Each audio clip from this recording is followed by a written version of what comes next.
So one of my colleagues asked me to put together a short video with a security use case and talk about what value we can add to security.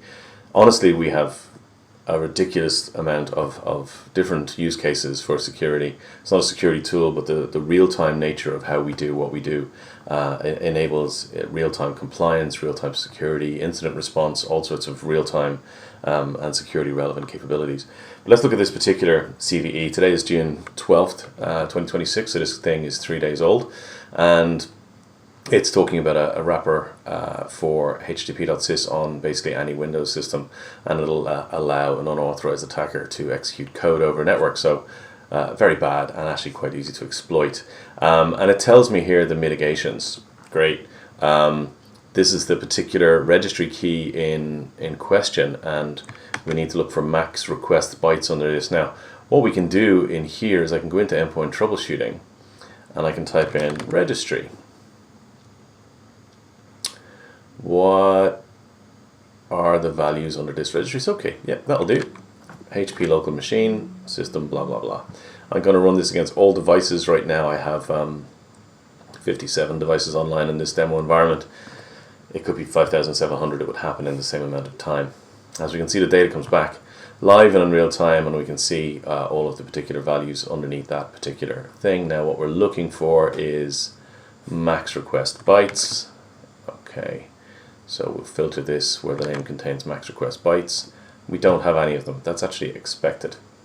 Go into the summary here. You can see that it took us, this is hours, minutes, seconds, and milliseconds. So it took 5 milliseconds on average for the machines to respond. Right? It's a real-time thing, this. Okay. When you look here for, I don't know, string values or something, what else we got in here? So you can see the way this works, right? We have live information back from all of those machines instantly. Now, what I want to do is actually mitigate against this. We want to, it says in here, do some stuff. I'm just going to copy the mitigations here. Okay. It tells us what to do. In here, I'm going to open up my friendly AI scale writer. Okay, so if I go into the hub, I go into my scale writer, and I can go create an instruction to mitigate this vulnerability. I just paste in the text. So this is going to write what we call scale code, which can create an instruction that I can upload and mitigate this issue. And there's the code, and as you can see, it's going to change the registry key and do that. I'm going to copy this out. Now, in order to sign this, I need to sign it before I can upload it, because security is key. I need to be a local administrator, and I'm not a local administrator by default. So if I double click in here, I can get to my self-service options, and I can choose elevated rights and permissions. And then once I choose that, I can say make me a local admin. And now I'm a local admin. Real-time security controls are super important. So now I can run TIMS, which requires admin. So going through UAC, here's my TIMS. Paste in my code. This also gives me a suggested readable payload. I'm actually gonna take the vulnerability, CV, blah, copy that out. I'm going to call this mitigate CV, blah, and then it describes what it's doing. I also have a description here.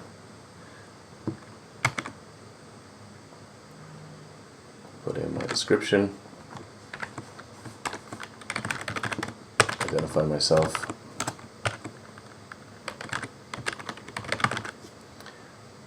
Call this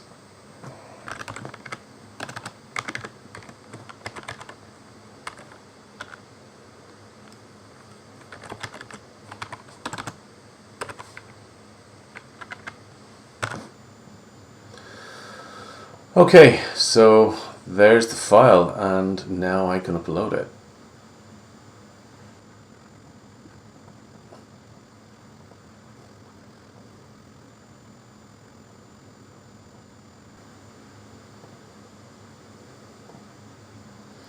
I've uploaded it. In order to make sure that I can know who's allowed to run this, I'm going to move it. I'm going to move it into vulnerability management. There we go.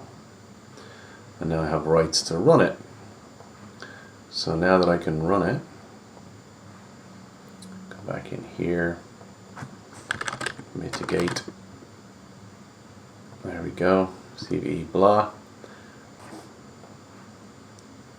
Going to run this against all devices. Perform this action. Normally, by the way, actions would require an approver. I've removed that request or that requirement for this particular one. As we look at this, that on average took 6 seconds to complete on the devices. And if we go into the history and we rerun this question,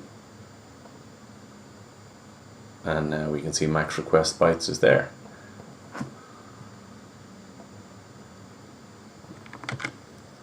Filter for anything containing max request bytes, and there it goes. Fantastic. Now, that's fixed the problem right now for all the machines that are online right now, or any that join in the next 10 minutes, and I can run this for up to 7 days.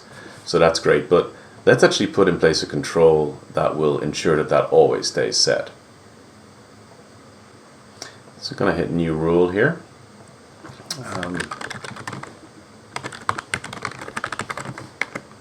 CVE-2026 what was that number? 4 there, 47291.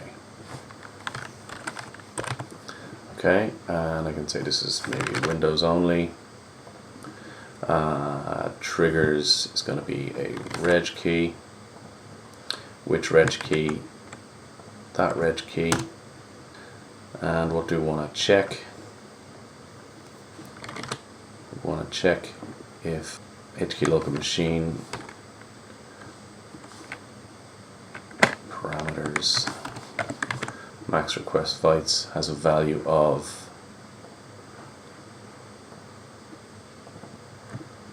16384, which is a D word. Okay, what do we want to do about it if it doesn't? We want to make sure that we set HKey local machine that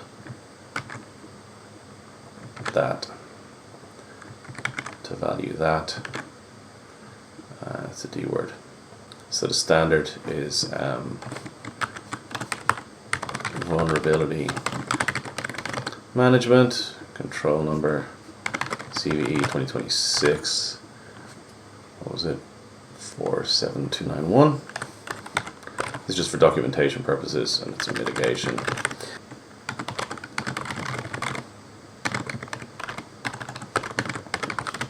Sets the required D word value. There we go. Save.